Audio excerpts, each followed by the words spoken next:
En su carta a Timoteo, segunda de Timoteo, capítulo 2, versículo 4, el apóstol Pablo escribió lo siguiente: ninguno que milita se enreda en los negocios de la vida a fin de agradar a aquel que lo tomó por soldado.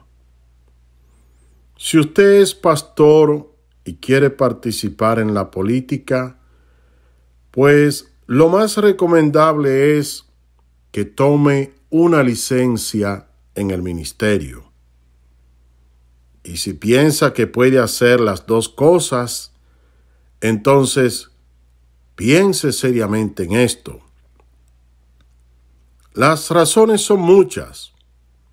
Es muy difícil que la mente, el corazón y el espíritu puedan consagrarse o conectarse fácilmente con el cielo, con los tantos desafíos que esto conlleva. La naturaleza de la política es totalmente opuesta a las cosas de Dios. Y ni hablar de estos países donde esta práctica usa de recursos tan insanos, maliciosos y peligrosos. Los judíos creyeron que Jesús los liberaría del yugo romano.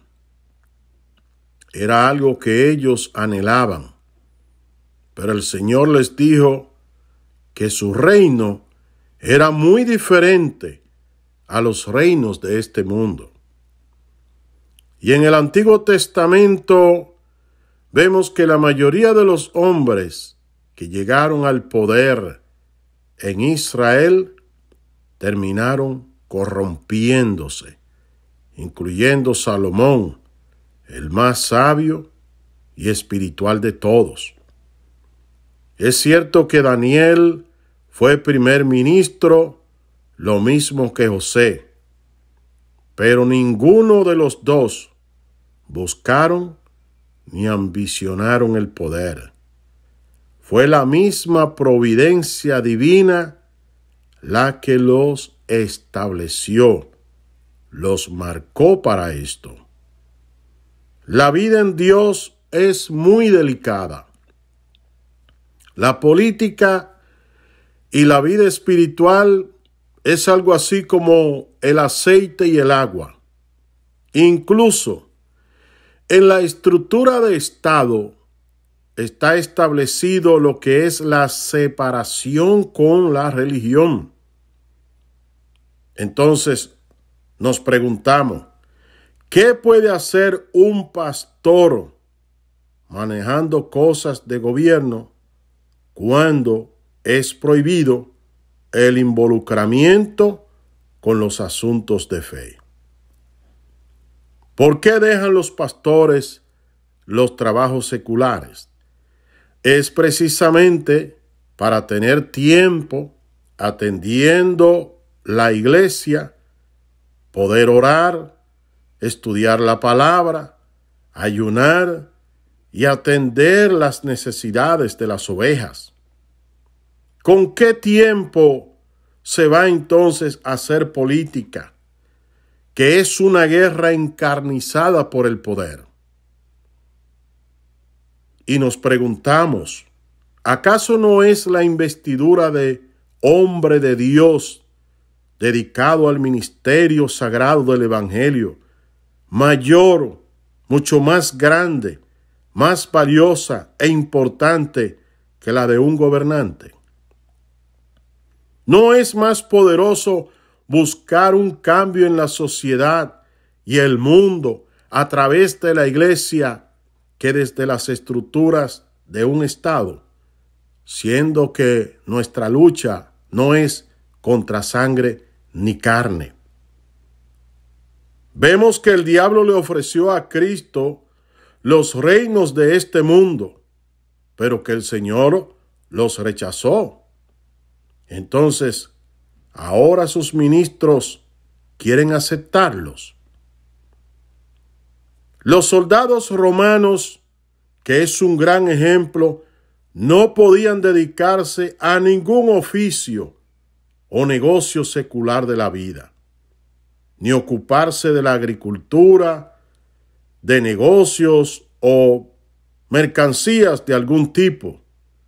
Esto debían atender exclusivamente a los ejercicios militares y estar disponibles siempre a las órdenes de sus superiores, porque ser empleado en cualquier negocio secular se consideraba, dentro de la estructura militar romana, un enredo, un enajenamiento de ellos y un obstáculo para su disciplina militar.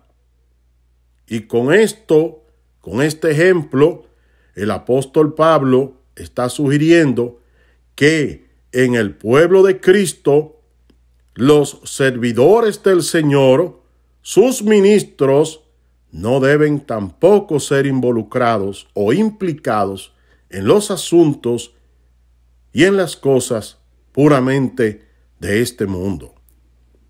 Porque ningún hombre puede servir a dos señores, como dijo Jesucristo, ni a Dios y a Mamón. Pero debe entregarse por completo, sí, al trabajo y al servicio de quien lo ha llamado y quien lo ha comisionado, quien lo ha marcado para esta gran misión, una misión poderosa, una misión en Dios, una misión en el Espíritu. Debe estar dispuesto a separarse de todos los placeres mundanales y sufrir alegremente la pérdida de todas las cosas, si es que es necesario, por el bien de Cristo y por el bien del Santo Evangelio en esta tierra, para agradar a quien lo ha elegido y a quien lo ha llamado al santo ministerio. La mayor preocupación de un hombre de Dios debe ser complacer a su capitán, a su general, que lo ha alistado y registrado entre sus soldados. Lo principal que debería hacer un soldado cristiano o ministro del Evangelio no es agradar a los hombres, ni siquiera agradarse a sí mismo, buscando su propia comodidad, sus emolumentos y beneficios mundanales, sino agradar a nuestro Señor Jesucristo. Por eso cobran tanta importancia las palabras y el consejo del apóstol Pablo, que lo ilustra con esto del soldado y su deber ante quien lo ha llamado, ante quien lo ha enlistado y lo ha comisionado para un servicio de vida pública. De igual manera, Dios nos ha llamado, nos ha escogido, nos ha seleccionado de entre los hombres y nos ha consagrado para la predicación de su santo evangelio. Entonces, no podemos mezclar una cosa con la otra, porque va a ser demasiado difícil. La vida espiritual requiere de un gran esfuerzo. La vida espiritual, repito, requiere de una gran consagración, de una consagración sumamente elevada, porque tenemos que agradar al que nos ha comisionado y tenemos que estar listos para pelear una batalla que, según el apóstol Pablo en Efesios capítulo 6 del versículo 10 en adelante, no es contra sangre ni carne. Y ahí da la lista de los enemigos fuertes y poderosos contra los cuales los siervos del Señor Jesucristo tienen que enfrentarse día a día para lograr mantener a la iglesia y para lograr rescatar las almas que están perdidas en el mundo. Vuelvo a leer la palabra del apóstol Pablo, ya en la Nueva Traducción Viviente, que dice: ningún soldado se enreda en los asuntos de la vida civil, porque de ser así, no podría agradar al oficial que lo reclutó.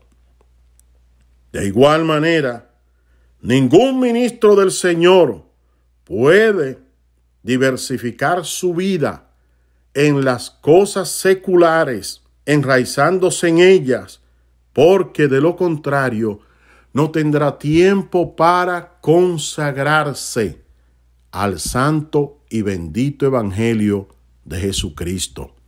El hombre de Dios necesita tiempo de calidad para orar, meditar, leer las Sagradas Escrituras, estudiarla, escudriñarla y estar preparado para la buena obra. De modo que esto es lo nuestro, cumplir con el sagrado llamado de la predicación del glorioso evangelio de Jesucristo. Que Dios bendiga a su pueblo en esta hora.